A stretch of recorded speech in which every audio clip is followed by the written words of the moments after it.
Bonjour et bienvenue sur la chaîne YouTube Les Comics pour les Nuls. Aujourd'hui, nouvelle vidéo, on commence un nouveau principe, c'est mes lectures comics. Donc mes lectures comics numéro 1, je vais vous parler des lectures que j'ai faites ces derniers temps. C'est pas forcément des nouveautés, c'est ce que moi j'ai lu récemment et je vais vous dire un petit peu ce que j'en ai pensé. Alors, qu'est-ce que j'ai lu récemment chez Marvel? Chez Marvel, j'ai lu un truc qui me faisait un peu les yeux doux euh, en librairie depuis pas mal de temps. C'est-à-dire que j'ai acheté Deadpool Corps. J'ai découvert Deadpool avec la série, le kiosque bimensuel publié par Panini. J'ai vraiment accroché. Donc j'ai acheté Deadpool Corps tome 1 et Deadpool Corps tome 2. Voilà. Alors, il m'en manque un, c'est-à-dire qu'il y a un prologue à Deadpool Corps, mais l'histoire là-dedans, c'est que Deadpool reçoit une mission d'un des gardiens de l'univers. Pour ce faire, il va aller chercher dans des univers alternatifs des versions alternatives de lui-même. 4 versions, donc il va se retrouver 5 en tout, et ensuite ils vont aller faire des missions à travers la galaxie. C'est vraiment super drôle. Si vous aimez Deadpool, avec tout son côté schizophrène, les deux voix dans sa tête et tout. Ça, c'est du Deadpool x5. C'est vraiment, c'est drôle. Deadpool, c'est le seul comics. Les seuls comics, c'est ceux de Deadpool, les seuls devant lesquels je rigole vraiment. Je souris pas, je rigole. Des fois, je suis là dans ma chambre, je lis et ça me fait rire tout seul, des vrais éclats de rire. Deadpool Corps, c'est encore disponible en librairie. Ça faisait longtemps que je voulais l'acheter. Et en fait, j'ai profité d'une occasion et je vais faire une petite parenthèse là. C'est-à-dire que j'achète mes comics la plupart du temps à Comic Zone à Lyon, sur la rue Garibaldi. Et il y a 2 semaines maintenant, la boutique fêtait ses 3 ans. Et il a fait une grande opération, c'est-à-dire que pour chaque 20 € d'achat, on avait droit à une carte Mighty Avengers. Et derrière chaque carte, il y avait un cadeau. Donc j'y suis allé, j'en ai profité, je me suis fait plaisir. J'ai acheté plein de trucs pour avoir plein de cartes et j'ai gagné plein de cadeaux. C'était vraiment super. Donc si vous êtes dans la région lyonnaise, Comic Zone, Comic Zone, rue Garibaldi, vous trouvez toutes les infos sur internet. Alors voilà pour du Marvel. Marvel en librairie, je lis pas énormément, je lis beaucoup plus en kiosque, puisqu'il y a énormément de parutions kiosque chez Marvel. On passe chez DC Comics. Chez DC Comics, j'ai lu évidemment Justice League Saga qui a fait l'objet d'une vidéo consacrée, donc je vais pas revenir dessus. Mais j'ai lu également encore 2 bouquins qui me faisaient envie depuis longtemps et là que je me suis acheté. Premièrement, c'est Animal Man, tome 1. Animal Man, je connaissais pas du tout. C'est le fait de lire Justice League Dark qui m'a donné envie de lire ça parce que c'est un peu la même ambiance, c'est un peu le même truc, une espèce de magie, la force du sang, la force, etc. C'est un super-héros qui a des pouvoirs qui font qu'il peut piocher dans des attributs d'animaux. Il a comme une bibliothèque d'animaux dans sa tête. Il peut piocher la force du rhinocéros, la rapidité de la mouche, etc. Euh, mais tout ne va pas se passer comme il l'aimerait. C'est un premier tome qui pose bien les bases, il me semble, et qui donne clairement envie de lire la suite. C'est sombre un petit peu, parfois un peu glauque, mais ça va. C'est pour que moi ça m'ait pas gêné, il faut dire que ça va. Je peux vous montrer peut-être des pages.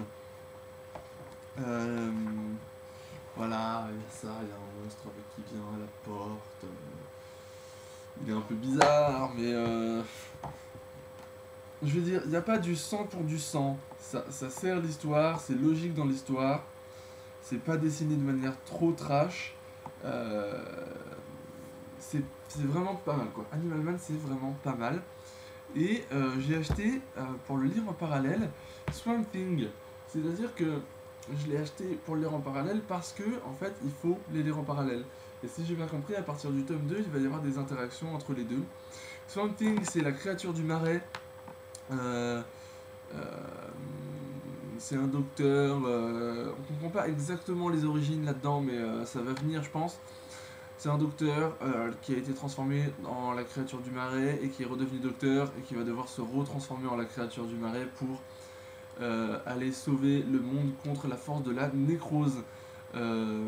C'est vraiment sympa, c'est très très sympa. À noter que c'est scénarisé par Scott Snyder. Scott Snyder, c'est le scénariste qui a fait le premier arc narratif du nouveau Batman New 52, La Cour des Hiboux, qui a été saluée. Vous pouvez voir l'édition collector là-bas derrière moi. La Cour des Hiboux était vraiment un super arc narratif, donc valeur ajoutée là-dessus, hein, que ce soit Scott Snyder qui fasse le scénario. Ça donne un peu une valeur sûre, hein. Il y avait un petit sticker là qui disait que c'était Scott Snyder qui faisait le scénario, moi je l'ai enlevé. C'est vraiment pas mal, comme Animal Man, ça pose les bases et on attend la suite. Mais en fait la suite est déjà parue je crois, donc je vais pouvoir l'acheter dès que j'aurai le budget. Voilà, Animal Man, Swamp Thing, achetez-les, lisez-les ensemble. Et puis petit conseil, le vendeur de la boutique Glénat à la Pardieu m'a dit que pour le deuxième tome, il vaut mieux commencer par Animal Man. Voilà, ça c'était petit conseil. Et puis, dernier truc dont je vais vous parler aujourd'hui, chez DC aussi, c'est Flashpoint. Ça y est, j'ai lu Flashpoint, je suis super content, j'ai lu Flashpoint depuis le temps que je le voulais. Flashpoint, c'est quoi? C'est la saga qui a amené au reboot DC. Je vous ai parlé déjà de ça, c'est-à-dire qu'en 2011, toutes les parutions DC Comics ont été remises au numéro 1. C'était une grande audace éditoriale et ça paye, il me semble. Simplement, les chefs de DC Comics, quand ils ont eu cette idée, ils n'ont pas simplement dit on va tout remettre au numéro 1 et puis voilà, c'est tout. Ils ont écrit une histoire, cette histoire, pour que le reboot soit justifié narrativement. C'est-à-dire que le reboot n'arrive pas comme ça, comme un cheveu sur la soupe. Le reboot est logique. Le reboot, en réalité, n'est pas hors continuité. C'est-à-dire que si on lit tout ce qu'il y avait avant, après on lit Flashpoint, après on lit les nouvelles parutions de DC Comics après le reboot, c'est logique.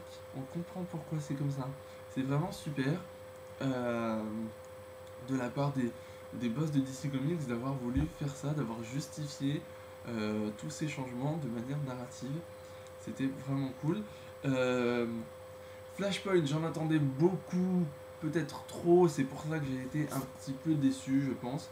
Mais ça reste vraiment quelque chose de très bon, scénarisé par Geoff Johns. Et comme je vous l'ai déjà dit quand on parlait de Superman, Geoff Johns est un génie. Il le montre encore une fois là-dessus. Je pense que je vais le relire parce qu'il y a quand même des petits trucs pas hyper faciles à comprendre et que je l'ai lu d'une traite hier soir, j'étais un peu fatigué. Je le relirai sûrement, c'est très très bien. Si vous voulez avoir une bonne histoire une bonne histoire avec Flash et comprendre pourquoi la continuité d'ici est revenue à zéro, lisez Flashpoint qui est sorti hier. Nous sommes le 30 novembre, c'est sorti le 29 novembre.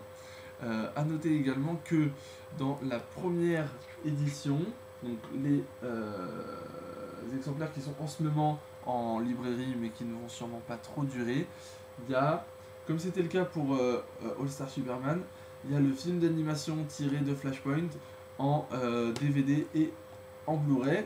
Le DVD et le Blu-ray se vendent séparément, sans Flashpoint, mais ça coûte quand même une vingtaine d'euros, c'est-à-dire que si vous achetez le coffret Blu-ray DVD, ça vous coûte plus cher que le comics en lui-même. Donc là, pour c'était combien, je sais plus combien ça a coûté,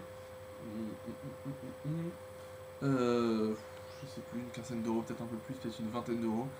Vous avez un Blu-ray, un DVD et un super comic couverture dure qui va être très très beau dans la bibliothèque.